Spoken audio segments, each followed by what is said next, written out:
नमस्कार। आज आपण अशा एका महाविद्यालयावर प्रकाश टाकणार आहोत ज्या ठिकाणी शिक्षण दिलं जातं कला, वाणिज्य आणि विज्ञान शाखेचं। छत्री तलाव परिसरातलं हे महाविद्यालय आहे, अत्यंत नावाजलेलं महाविद्यालय, विनायक विद्या मंदिर कला, वाणिज्य आणि विज्ञान महाविद्यालय। आज या ठिकाणी या महाविद्यालयाबद्दल माहिती देण्याकरता आपल्याकडे आलेले आहेत या महाविद्यालयाच्या प्राचार्या डॉक्टर प्रतिभाताई महल्ले, विनायक विद्या मंदिर कनिष्ठ महाविद्यालयाच्या सुपरवायझर प्राध्यापिका कल्पना ठाकरे आणि तिसऱ्या आहेत महाविद्यालयाच्या वाणिज्य शाखेच्या प्राध्यापिका सिमरेला देशमुख। आपण त्यांचं स्वागत करूया। मी तुम्हा तिघींचं पण या कार्यक्रमामध्ये स्वागत करतो। आज विनायक विद्या मंदिर कला, वाणिज्य आणि विज्ञान महाविद्यालय या महाविद्यालयाची माहिती देण्याकरता, तिथे नेमकं काय शिक्षण दिलं जातं या संदर्भात बोलण्याकरता आज आपण या ठिकाणी आलेला आहात। मी पुन्हा एकदा तुम्हा तिघींचं पण स्वागत करतो आणि सुरुवातीचा प्रश्न मॅडम मी तुम्हाला विचारेन, प्रतिभा मॅडम, की नेमकी विनायक विद्या मंदिर कला, वाणिज्य, विज्ञान महाविद्यालयाची स्थापना कुठल्या वर्षी झाली? प्रवीण खोडके मेमोरियल ट्रस्ट द्वारा संचालित विनायक विद्या मंदिर कला, वाणिज्य व विज्ञान महाविद्यालय छत्री तलाव गार्डन जवळ न्यू एक्सप्रेस हायवे जवळ आहे हे महाविद्यालय। या महाविद्यालयाची स्थापना 2001 मध्ये करण्यात आली आणि हे जे 2001 मध्ये लावलेलं जे रोपटं होतं, त्या रोपट्याचं रूपांतर आज वटवृक्षामध्ये रूपांतरित झालेलं आहे। आणि हे जी महाविद्यालय स्थापन करण्यामागचा एकमेव उद्देश असा होता की तळागाळातील विद्यार्थ्यांना उच्च शिक्षण मिळावं, हा एक महत्त्वाचा उद्देश होता आणि आज तो सफल होत आहे महाविद्यालयात। इवलेसे लोप लावियले द्वारी तयाचा वेलू गेला गगनावरी असं आपल्याला म्हणता येतं महाविद्यालयाबद्दल। मी कल्पना मॅडम, मी तुमच्याकडे येणार आहे की कनिष्ठ महाविद्यालयाची सुरुवात कशी आहे?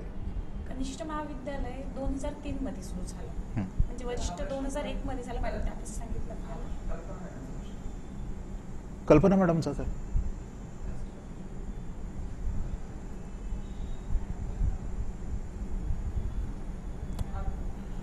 तुम्ही उत्तर सुरू करा, प्रश्न आहेच ना?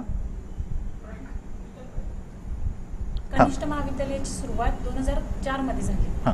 त्याआधी 2001 मध्ये मॅडम त्यातच सांगितलं आपल्याला वरिष्ठ महाविद्यालय सुरू झालं होतं, त्याच्यात 2004 मध्ये कनिष्ठ महाविद्यालयाची सुरुवात झाली। आणि या महाविद्यालयाचं मेन मिशन हेच आहे की good qualities put in their footprints everywhere. बरोबर, म्हणजे विद्यार्थ्यांनी पुढे जाऊन महाविद्यालयातून शिक्षण घेऊन बाहेर पडल्यानंतर उत्तम त्यांचं करिअर घडावं, हा उद्देश आणि अशा उद्देशाने आपल्याकडे शिक्षण दिलं जातं। मी प्रतिभा मॅडम आपल्याला विचारेन की महाविद्यालयाची जी विद्यार्थी संख्या असते, साधारणपणे कुठल्याही महाविद्यालयाला पहिला टेन्शनचा भाग असतो तिथली विद्यार्थी संख्या, आपल्या महाविद्यालयाचं काय याबद्दल? सुरुवातीला जेव्हा आपलं महाविद्यालय ओपन झालं त्यावेळेस महाविद्यालयाची संख्या ही कमी प्रमाणात होती, पण जसजसं वर्ष निघून राहिलेत तर आता सध्याच्या 4 ते 5 वर्षामध्ये महाविद्यालयाची संख्या ही 120चं जे आमचं एक तुकडी आहे त्या तुकडीप्रमाणे पूर्ण होत आहेत। आणि त्याही व्यतिरिक्त आम्ही विद्यार्थी संख्या जास्त वाढीव विद्यार्थी संख्या संत गाडगेबाबा अमरावती विद्यापीठाला मागणी करतोय 1 किंवा 2 वेळा, तर त्याप्रमाणे आम्हाला ती मागणी पूर्ण होऊन विद्यार्थ्यांची जी वाढीव संख्या आहे ती सुद्धा पूर्ण होत आहे आजपर्यंत। बरोबर आहे।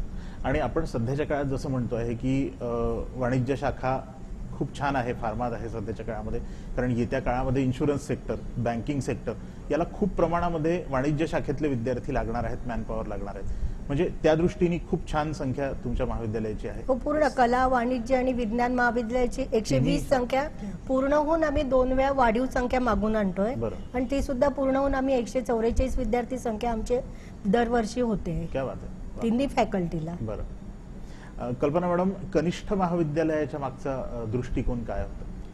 कनिष्ठ महाविद्यालयाचा मागचा दृष्टिकोन हाच आहे की सर्व स्तरातील विद्यार्थ्यांना आणि आमचा तो जो एरिया छत्री तलाव एरिया त्या आजूबाजूने जास्तीत जास्त म्हणजे जे गरजू आणि श्रमजीवी हे लोक जास्त आहेत त्या भागात, अशा विद्यार्थ्यांना विज्ञान शाखेत प्रवेश घ्यायसाठी दूर यावं लागत होतं। मग अशा विद्यार्थ्यांना आपलं महाविद्यालय जवळ पडू शकते आणि त्या दृष्टीने विज्ञान महाविद्यालय तिथे स्थापन करण्यात आलं।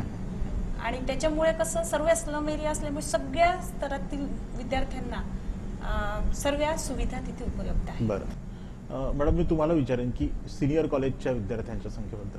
सिनियर कॉलेजची विद्यार्थी संख्या 120ची तर पूर्ण तुकडी आमची होतेच आहे, तुम्ही जसं सांगितलं। ज्याप्रमाणे मी आता सांगितलं त्याप्रमाणे वाढीव संख्या पण पूर्ण होते तिन्ही फॅकल्टीच्या।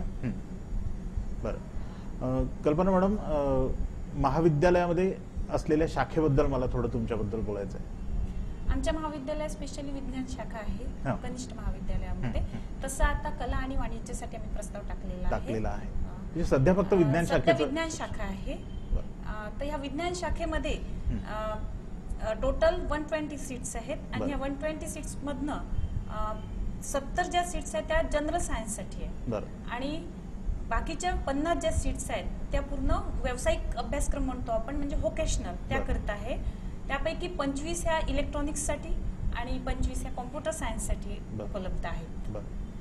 आणि विषय कोणकोणते आहेत यामध्ये? यामध्ये विषय जसं जनरल सायन्स मी म्हटलं तर जनरल सायन्समध्ये English, Marathi, mathematics, physics, chemistry and biology हे सब्जेक्ट्स येतात.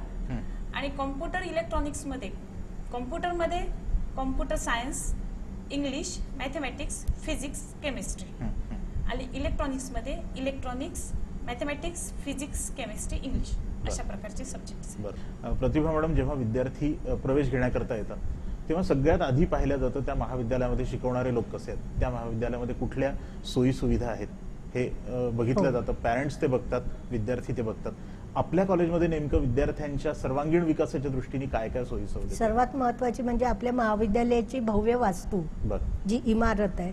आणि आपले हे जे महाविद्यालय आहे, हे महाविद्यालय निसर्गरम्य ठिकाणी आहे, हे सगळ्यात म्हणजे महत्वाचं आहे. छत्री तलाव गार्डन जवळ, म्हणजे तिथे निसर्गरम्य शुद्ध हवा, शुद्ध पूर्ण नैसर्गिक हिरवळ अशा ठिकाणी आपलं महाविद्यालय हे वसलेलं आहे.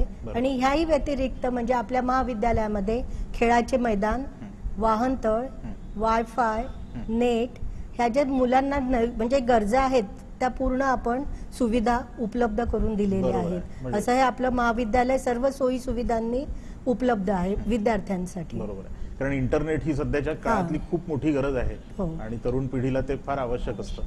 या व्यतिरिक्त काय उपक्रम वर्षभर आपल्या महाविद्यालयामध्ये राबवले जातात विद्यार्थ्यांच्या सर्वांगीण विकासाच्या दृष्टीने? विद्यार्थ्यांच्या सर्वांगीण विकासासाठी महाविद्यालयामध्ये NSSचं एक युनिट आहे, 150 विद्यार्थ्यांचं युनिट आहे. तर त्या 150 विद्यार्थ्यांच्या युनिटमध्ये जे 150 स्वयंसेवक आहेत हे समाज प्रबोधन करतात. त्या व्यतिरिक्त संत गाडगेबाबांचा जो स्वच्छतेचा म्हणजे त्यांचा जो विचार आहे ते विचार म्हणजे सगळ्यांपर्यंत पोहोचवण्याचं अविरत कार्य हेच ह्या स्वयंसेवकांमार्फत चालू आहे. ह्या जे 150 युनिट जे आहे विद्यार्थ्यांचं, ह्यामधनं आपल्या महाविद्यालयाचे 2 विद्यार्थी आव्हानसाठी आणि परेडसाठी राज्यस्तरावरती गेलेले आहेत. आणि ह्यानंतर आपलं महाविद्यालय जसं निसर्गरम्य ठिकाणी आहे, तर मग आपल्यावरती एक जबाबदारी आहे की छत्री तलाव गार्डन जे आहे त्यामध्ये झाडं वगैरे पुष्कळ प्रमाणात आहेत, हिरवळ आहे, ती जी बायोडायव्हर्सिटी आहे गार्डनची किंवा तलावाची ती वाचवण्याकरता आम्ही एक उपक्रम राबवलेला आहे. ग्रीन सैनिक म्हणून आपण म्हणू शकतो. त्यांचा एक संघ तयार केलेला आहे, म्हणजे ग्रीन सोल्जर क्लब म्हणून आम्ही त्याला नाव दिलेलं आहे. ह्या क्लब मार्फत आम्ही सामाजिक उपक्रम राबवतो. प्लास्टिक निर्मूलनचा कार्यक्रम आम्ही हाती घेतलेला आहे. त्याचबरोबर कापडी पिशव्या वाटप करतो आम्ही. चपरासीपुऱ्याचा जो शुक्रवारचा बाजार असतो त्या बाजारामध्ये आम्ही एक रॅली काढतो. त्यावेळेस आम्ही त्यांना प्लास्टिकच्या पिशव्या न वापरता ह्या कापडी पिशव्या वापरा, म्हणजे प्लास्टिक निर्मूलनासाठी आम्ही ते करतो पर्यावरणाच्या दृष्टिकोनातून. आणि जेव्हा गणपती बसतात त्यावेळेस आम्ही घरोघरी जाऊन किंवा रॅली काढून मातीचे गणपती घरोघरी बसवावे यासाठी आम्ही त्यांना सगळ्यांना सांगत असतो. हे उपक्रम राबवतो. त्याचबरोबर खेळांचं सुद्धा आहे कॉलेजमध्ये. खेळामध्ये सुद्धा महाविद्यालयाच्या विद्यार्थ्यांनी नेत्रदीपक अशी कामगिरी केलेली आहे. राज्यस्तरावर, नंतर इंटरनॅशनल लेवलवर, म्हणजे आंतरविद्यापीठ, म्हणजे आंतरमहाविद्यालयीन, आंतरविद्यापीठ मध्ये सुद्धा महाविद्यालयाचे विद्यार्थी चमकलेले आहेत. नंतर नॅशनल लेवलवर गेलेले आहेत, स्टेट लेवलवर पण गेलेले आहेत, कोणी गोल्ड मेडल पण घेतलेले आहेत, असे आहेत. आणि ह्या व्यतिरिक्त आम्ही पर्सनॅलिटी डेव्हलपमेंटचा प्रोग्राम अरेंज करतो. नंतर इंग्लिश स्पीकिंग कोर्ससाठी मग आम्ही त्यांचा वर्कशॉप घेतो मुलांचा. नंतर एखादं चर्चासत्र घडवून आणतो की ज्यावेळेस म्हणजे असे मुलं स्वतःहून आपल्याला म्हणजे सांगू शकतील की आमच्यामध्ये काहीतरी असं महाविद्यालयाकडनं आम्हाला मिळालंय आणि आम्ही ठोस 2 पावलावरती आमच्या उभं राहून काहीतरी करू शकतो.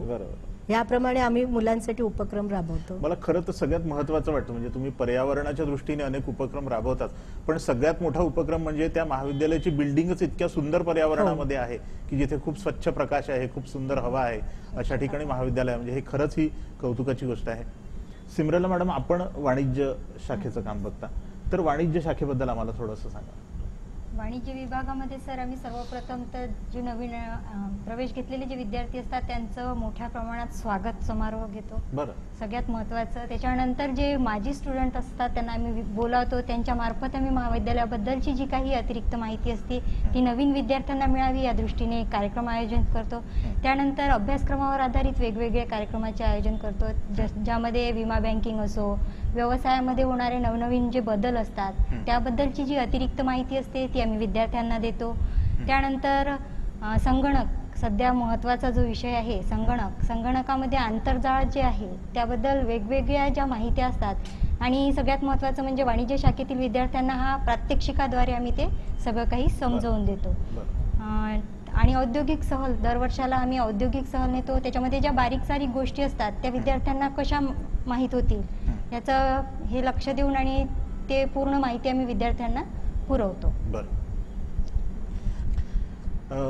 मला परत एकदा सिमरेला मॅडम तुम्हालाच विचारायचं आहे की वाणिज्य शाखेचा विद्यार्थी जेव्हा बीकॉम होऊन बाहेर पडतो तेव्हा प्रत्येकाला साधारण असं एक वाटत असते की मला या शिक्षणाच्या नंतर काय करिअरच्या संधी आहेत, तर वाणिज्य शाखेकरता काय काय करिअरच्या दृष्टीने काय काय संधी आहेत?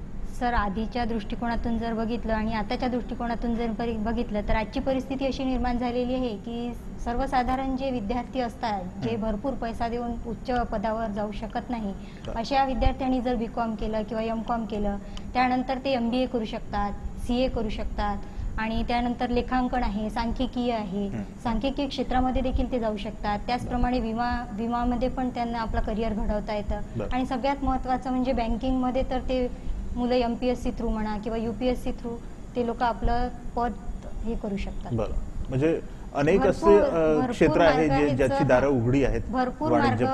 बीकॉम नंतरचा विद्यार्थी जो आहे तो एमकॉम न करता त्याला जर आणखी दुसरं काही करायचं असेल तर डायरेक्ट MBA पण करू शकतो, CA पण करू शकतो. त्याच्यानंतर विमा शाखेमध्ये पण ते जाऊ शकतात. सांख्यिकीय शाखे, लेखांकन पण आहे सर, लेखांकनामध्ये पण ते आपलं करिअर घडवू शकतात. बरोबर. बँकिंग सेक्टर आहे खूप, सगळ्यात महत्त्वाचं इन्शुरन्स म्हणजे सेक्टर बँकिंग आहे, इन्शुरन्स आहे. अनेक क्षेत्रामध्ये असे भरपूर विद्यार्थी आहेत सर जे आमचे माजी झालेले की जे उच्च पदावर सध्या गेलेले आहेत. आम्ही त्यांना आमच्या महाविद्यालयात बोलावतो, त्यांचा सत्कार घेतो, त्यांच्याद्वारे जे नवीन विद्यार्थी आहेत त्यांना मार्गदर्शन पण मिळवून देतो. क्या बात आहे. मला प्रतिभा म्हणून तुम्हाला विचारायचं की अभ्यास आपण घेतोच, अभ्यासाला, पण अभ्यासाच्या व्यतिरिक्त व्यक्तिमत्व विकासाच्या दृष्टीने काही गोष्टी आवश्यक असतात विद्यार्थ्यांच्या, तर त्या काय असतात असं आपल्याला वाटतं आणि महाविद्यालयात असे कोणते उपक्रम राबवले जातात?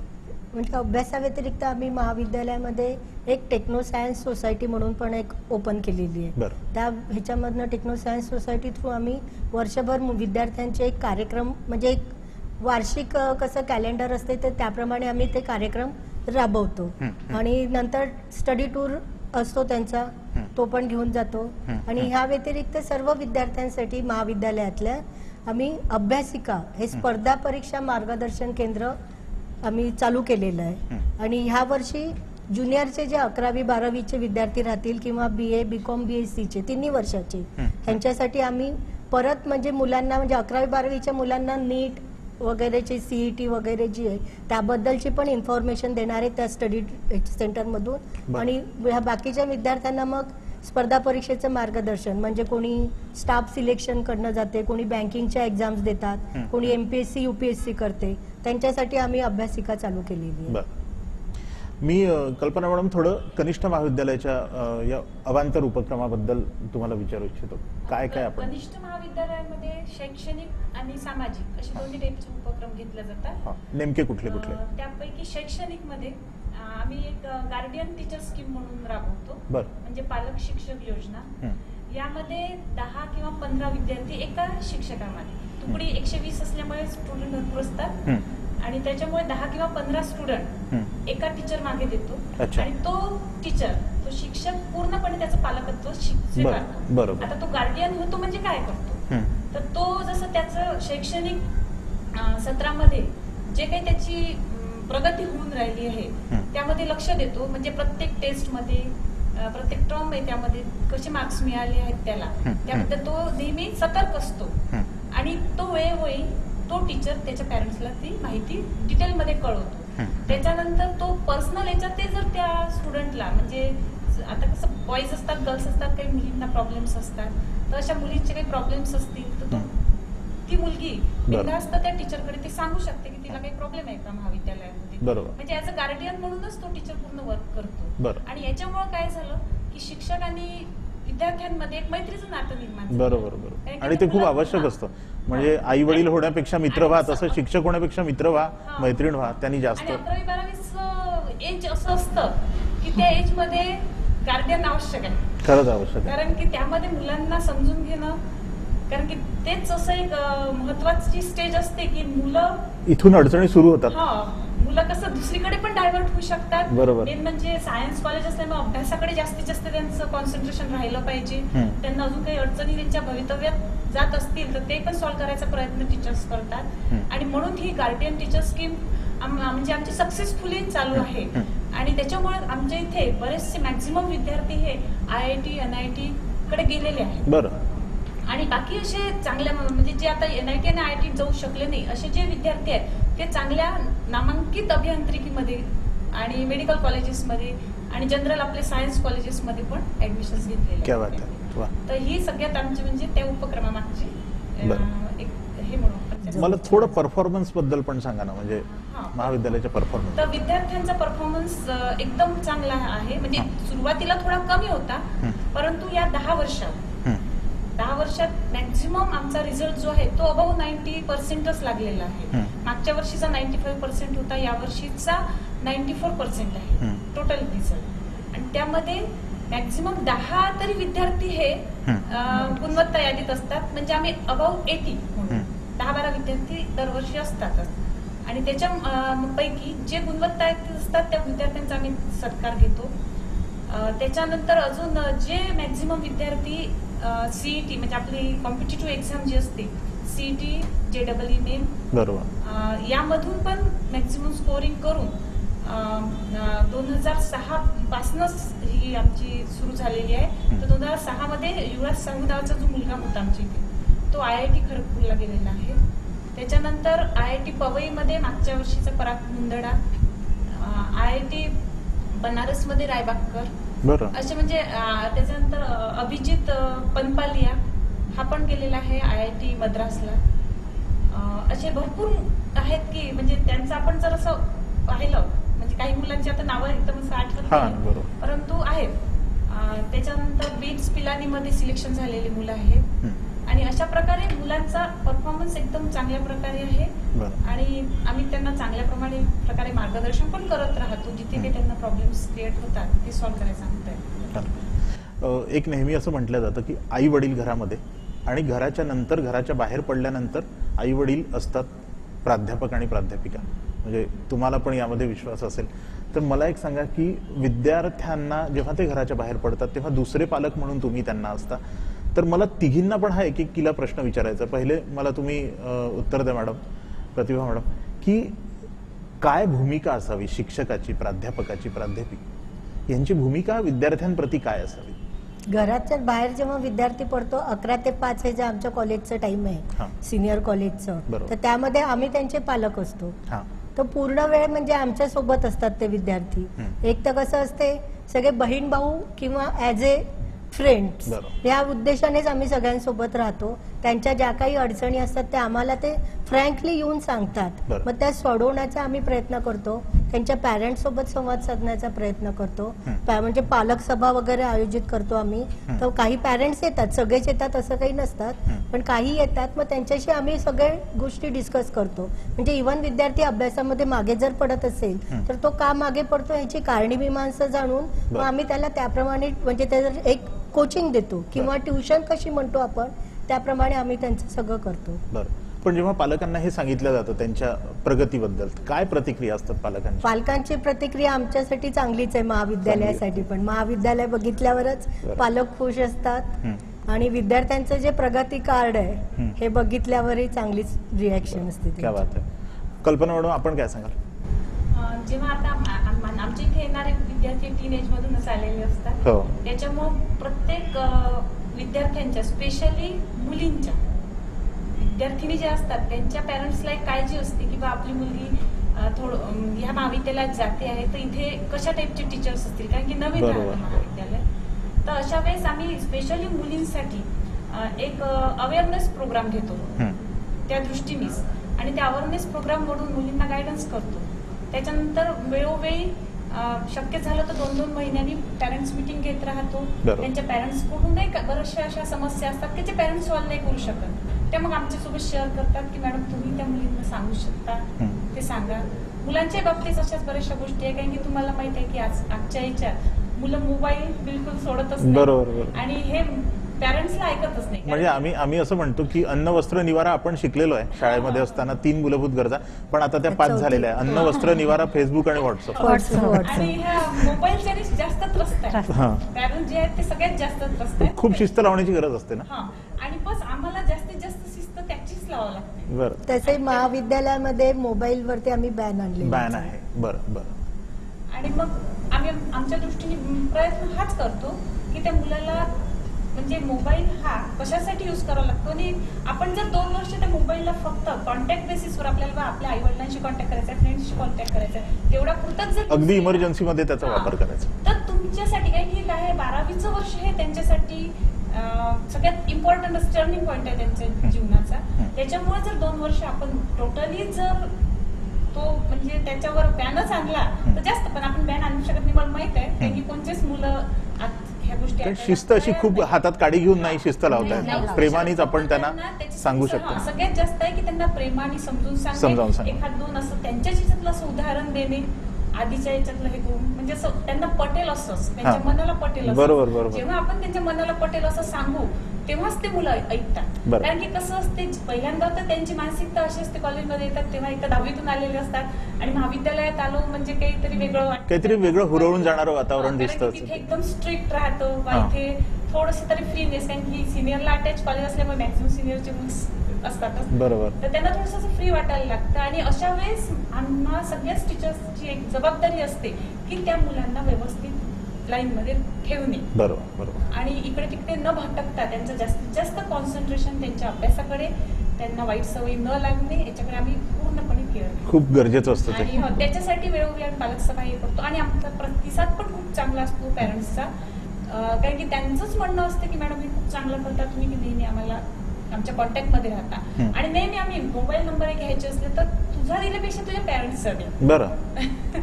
तुझ्याशी कॉन्टॅक्ट केल्यास आम्हाला तुझ्या पॅरेंट्सला माहित पाहिजे, कारण की काही म्हणजे तुम्हाला माहिती आहे आजची जनरेशनच अशी आहे की ते ओझ्याखाली असे राहतच नाही, की त्यांना म्हणजे एकदा त्या वयात ते थोडं, आणि हे वय थोडं फुलपाखरासारखं असतं, ते उडत राहायला. आई वडील जे सांगतात, टीचर जे सांगतात ते सुरुवातीला तर ते बिलकुल दुर्लक्ष केल्यासारखे करतात, पण जर आपण याचा फ्रेंड म्हणून त्यांच्याशी राहिलो बरोबर तर ते ऐकतात ना.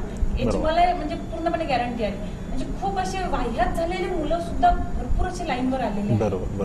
कारण की सगळ्या क्वालिटीचे स्टुडंट्स असतात, चांगल्या स्टुडंटचा तर काही प्रॉब्लेमच नसतो, पण कसं सगळ्या क्वालिटीचे स्टुडंट असल्यामुळे जे एकदमच हे गेलेले असतात मुलं, तर अशा मुलांना आम्ही खूप चांगल्या प्रकारे मार्गदर्शन करून व्यवस्थितरित्या, म्हणजे आता ते मुलं जेव्हा कुठे कुठे जॉब करतात आपल्याला भेटतातही, तर अशा वेळेस ते म्हणतात की मॅडम तुम्ही तेव्हा रागवत होत्या पण आता खूप चांगलं वाटत आहे की नाही, आपल्या चांगल्यासाठीच मॅडम अशा म्हणत होत्या. तर अशा प्रकारचं आम्ही शक्य तेवढं मार्गदर्शन त्यांना. म्हणजे पालक व्हाच, पण पालक होण्याबरोबर मित्र सुद्धा व्हा, मित्र हा तुमचा सल्ला. मला सिमरेला मॅडम आपण काय सांगाल? सर, आता तुम्ही जसं म्हटलं की पालक व्हा आणि त्याबरोबरच मित्र पण व्हा, त्याच्याही पेक्षा जवळचं नातं त्यांना म्हणजे मैत्री, म्हणजे इतकी घट्ट मैत्री त्यांच्याशी करावी लागते सर, की भरपूर प्रश्न असतात. काही काही विद्यार्थी खूप गरीब परिस्थितीतून आलेले असतात, तर काही काही खूप उच्च याच्यावरचे असतात, आणि ज्यावेळेस ते दोन्ही मिक्स होतात त्यावेळेस त्यांच्यामध्ये भरपूर प्रॉब्लेम्स क्रिएट होतात. तो बघतो त्याच्याकडे की याच्याकडे सगळ्या व्यवस्था पूर्ण आहे, मग याच्यासाठी त्यांना वेळ न देता वेगवेगळ्या कार्यक्रमांमध्ये म्हणा किंवा आपले लेक्चर्स जे असतात, लेक्चर्स पिरियडमध्ये आम्ही त्यांना गुंतवून ठेवण्याचा प्रयत्न करतो. याच्या व्यतिरिक्त जर त्यांचे काही प्रॉब्लेम्स असतात ते सरळ सरळ ते टीचरला जाऊन शेअर करतील, अशी आपली एक त्यांच्या समोर आपल्याला कीर्ती तयार करावी लागते की ते बिनधास्त येऊन आपल्याला सांगतील की नाही नाही मॅडम मला आज असं असं होत आहे किंवा माझ्या बरोबर हा प्रॉब्लेम झालेला आहे, सरळ येऊन आपल्यापर्यंत विद्यार्थ्यांनी यावं असं मला वाटते. बरोबर. आपली म्हणजे आपण जो प्राध्यापक वर्ग आहोत, आपण आपलीच इमेज अशी तयार करायला पाहिजे की स्टुडंट स्वतःहून कुठलीही अडचण घेऊन आपल्यापर्यंत यायला पाहिजे. तितका विश्वास त्यांना वाटायला पाहिजे की नाही, आपण जर आपली कुठलीही अडचण प्राध्यापकांपर्यंत नेऊ तर ही अडचण आपली तिथे सॉल्व्ह होईल. आपल्याला ही अडचण घरापर्यंत किंवा पालकांपर्यंत न्यायची गरज भासणार नाही. अशा पद्धतीने आपण विद्यार्थ्यांसोबत एकदम मैत्रिणी राहायला पाहिजे. आणि सगळ्यात महत्त्वाचं म्हणजे त्याच्यासाठी सर, नव्याने प्रवेश घेतलेल्या विद्यार्थ्यांना आम्ही एक पूर्ण दिवस देतो. एक दिवस पूर्ण कार्यक्रम असतो सर आमचा, मॅडमच्या सहमतीने आम्ही हा कार्यक्रम घेतो. आणि त्याच्यामध्ये जे जुने विद्यार्थी बोलवतो त्याच्यापैकी जास्तीत जास्त विद्यार्थी हे त्यांच्याच कडून आलेले असतात. बरं. अनुभवातून की नाही बा इथे प्राध्यापक स्टॉप चांगला आहे, महाविद्यालयाचे जुने विद्यार्थी नव्यांना सांगतात आमचे म्हणजे त्यांचे कझन्स असतात किंवा आजूबाजूचे विद्यार्थी असतात, त्यांच्याच ऍडमिशन आमच्या महाविद्यालयात बीकॉम क्षेत्राला तरी असतात सर. शेजारी नातेवाईक आणि साधारणतः तेच असतात. त्याच्यामुळे कसं जे विद्यार्थ्यांमार्फत जी माहिती बाहेर मिळते त्याच्यामुळे आपल्या ऍडमिशन हे होतात. आणि सांगितल्या जाते की महाविद्यालयातील सुखसुविधा, त्यानंतर कार्यक्रम, सगळ्या या गोष्टी परिपूर्ण होतात. आणि सगळ्यात महत्त्वाचं म्हणजे पूर्ण मैत्रीचं वातावरण आमच्या वाणिज्य याच्यामध्ये तर आम्ही भरपूर या गोष्टीला महत्त्व देतो सर. क्या बात आहे. मी नेहमी असं म्हणत असतो की शिक्षकाचं प्रोफेशन हे खूपच जेंटल प्रोफेशन आहे.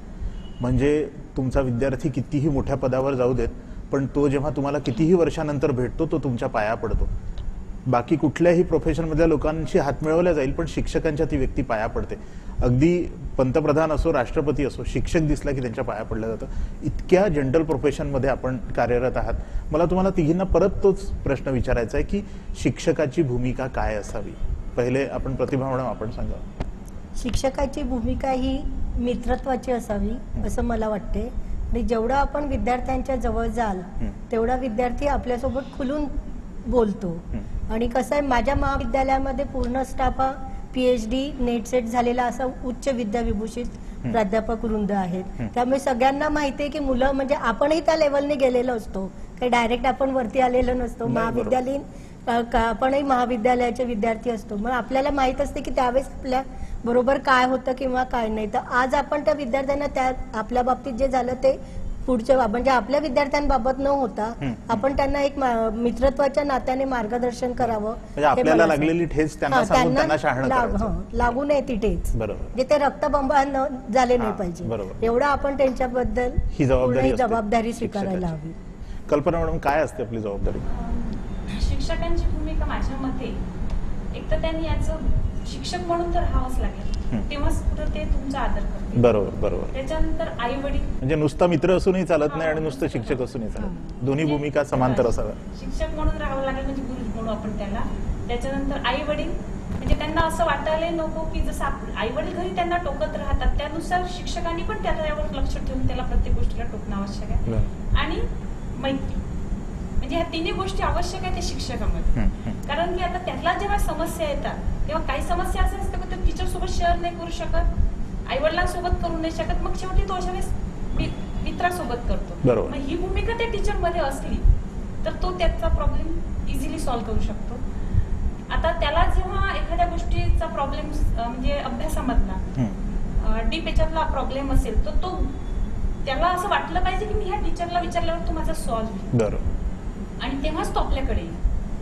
म्हणून दुसरी भूमिका शिक्षकाची अशी असली पाहिजे की त्या स्टुडंटला कॉन्फिडन्स असला पाहिजे की तो आपल्या टीचरकडे गेला पाहिजे विचारायसाठी, म्हणजे इकडे तिकडे न जाता तो त्याच्या महाविद्यालयातल्या शिक्षकाकडे गेला. आणि तिसरी म्हणजे आता मी आई वडिलांची जी म्हटली तर तसं त्याचं जनरल समस्या असतात, काही घरगुती प्रॉब्लेम्स असतात की त्याला वाटलं पाहिजे की आपण त्या शिक्षकाचं थोडंसं सांगितलं पाहिजे जेणेकरून आपला प्रॉब्लेम जो आहे तो सॉल्व्ह होऊन जाईल. तर अशा प्रकारे तिन्ही याचं शिक्षकांनी पालन केलं तर तो बेस्ट टीचर म्हणून. काय वाटतं आपल्याला सिमरेला मॅडम? सर, माझ्या मते ज्याप्रमाणे आई वडील विद्यार्थ्यांसाठी जसे महत्त्वाचे असतात त्याचप्रमाणे दुसरं स्थान हे शिक्षकाचं असावं असं मला वाटते. कारण कसं असते सर, शिस्त जी महत्त्वाची असते ती अभ्यासावर आपण तेवढी शिस्त फक्त अभ्यासाव्यतिरिक्त त्याच्यावर दाखवू शकत नाही. ज्या बाकीच्या ज्या गोष्टी असतात त्याच्यासोबत विद्यार्थ्यांसोबत आपल्याला फ्रेंडली हे करावं लागतं, पण फक्त आपण जर त्याच्याचकडे लक्ष जर दिलं सर तर त्यांचा रिझल्टवर पण त्याचा इफेक्ट बरोबर. पडू शकतो. म्हणून वेळोवेळी त्यांना ज्या गोष्टी महत्त्वाच्या असतात त्या वेळेवरच माहीत झाल्या पाहिजे. आमचं महाविद्यालय सर वाणिज्य शाखा आहे ही दुसऱ्या फ्लोअरला आहे आणि खालच्या फ्लोअरला विद्यार्थी साधारणतः पूर्ण वरतीच असतात. पण ज्यावेळेस खालून प्राध्यापक जर एखाद्या दिवशी जर लेट झाले आणि पायऱ्या जरी चढत असले सर तर एकही विद्यार्थी तुम्हाला कॉरिडॉरमध्ये दिसणार नाही. बरोबर. पूर्ण क्लासमध्ये आपोआप गेलेले असतात आणि बाहेरून जर बघितलं तर आम्हाला आधीच विद्यार्थी बाहेर दिसतात. पण मग कधी कधी असं वाटतं की आपण इतकं स्ट्रिक्ट आहे का आपलं महाविद्यालय की एकदम पाहिल्याबरोबर आपल्याला भीतात बरोबर. पण तसं न राहता एक पिरियडची वेळ झालेली आहे आणि मॅडम आल्या नव्हत्या पण तरी देखील आपण बाहेर उभं होतं असं न भासवता ते आपोआप आपापल्या क्लासमध्ये जाऊन बसतात. म्हणजे आदरयुक्त भीती असावी त्यांना. अशी पण त्यांना भीती असावी की नाही बा एकदम फ्रेंडली पण नको आणि एकदम शिस्तबद्ध पण नको. बरोबर. म्हणजे दोन्ही गोष्टी बरोबर समतोल पद्धतीने आपल्याला पाळता यायला. बरोबर. मित्रहो, विनायक विद्या मंदिर कला वाणिज्य आणि विज्ञान महाविद्यालयाच्या प्राचार्या आणि प्राध्यापिका आज आपल्यासोबत एका छान विषयावर त्यांनी गप्पा मारल्या. तुमची पण विद्यार्थी म्हणून जबाबदारी आहे. शिक्षक म्हणून प्राध्यापक म्हणून ते आपली जबाबदारी निभावतात. विद्यार्थी म्हणून तुम्ही आपली जबाबदारी काय निभावायची असते याच्यावरही त्यांनी प्रकाश टाकलेला आहे. मी तुम्हा तिघींचे पण खूप खूप आभार मानतो. आज आपण या ठिकाणी आलात आणि खूप सुंदर माहिती विद्यार्थ्यांना दिलीत, महाविद्यालयाबद्दल दिली, अवांतर गोष्टी पण आपण त्यांना सांगितल्या. त्याबद्दल खूप खूप धन्यवाद.